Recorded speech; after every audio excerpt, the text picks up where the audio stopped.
जीवन में आने के बावजूद भी ये उड़ना कहाँ संभव होगा। वो फिर बात वही कि ऐसा पक्षी जिसके दो पंख हैं, एक ज्ञान का एक कर्म का, वो ही उड़ान भरेगा, क्योंकि ये कर्म भी हैं, ये जीवन में इम्प्लीमेंटेशन भी है। और ये ब्रह्म ज्ञान की विद्या, ये सबसे ऊंची दात, ये भी ये झोली आई है। तो यहाँ एक ये जो बैलेंस का उदाहरण इस कहानी में भी, तो कैसे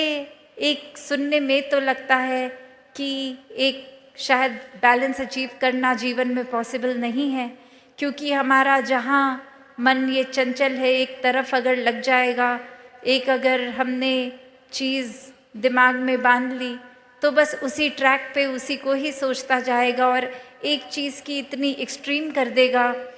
एक अपनी पॉइंट ऑफ व्यू को भी इतना एक्सट्रीम हम मान लेंगे कि हमारे जैसा अच्छा कोई सोच ही नहीं सकता, एक हमारे जैसा अच्छा तो कुछ भी कोई नहीं कर सकता, कोई है ही नहीं इतना अच्छा। कहाँ हम फिर वो बैलेंस दूर दूर तक करते ही नहीं। और ये तो पता ही है, जब एक चीज़ की ही अति होती जाएगी तो फिर दूसरा एक बैलेंसिंग फैक्टर है ही नहीं। तो वो एक हाइट जहाँ तक कोई अगर ऊंचा जाता है, अगर कितनी भी पहाड़ की ऊंची चोटी पे चले जाएं, तो एक वो लास्ट फाइनल पॉइंट होगा, वो टिप होगी, उसके ऊपर तो और वो पहाड़ है ही नहीं। तो फिर अब बस एक नीचे की ओर ही जाना बाकी रह जाएगा। तो बात वही कि ये सेवा, सुमिरन, सत्संग, इस परमात्मा से जोड़कर ये बैलेंस बना कर रखने की बात।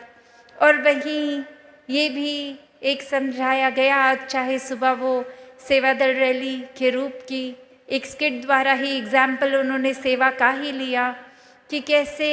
हम अगर सिर्फ सेवा की ही एक्सट्रीम करते जा रहे हैं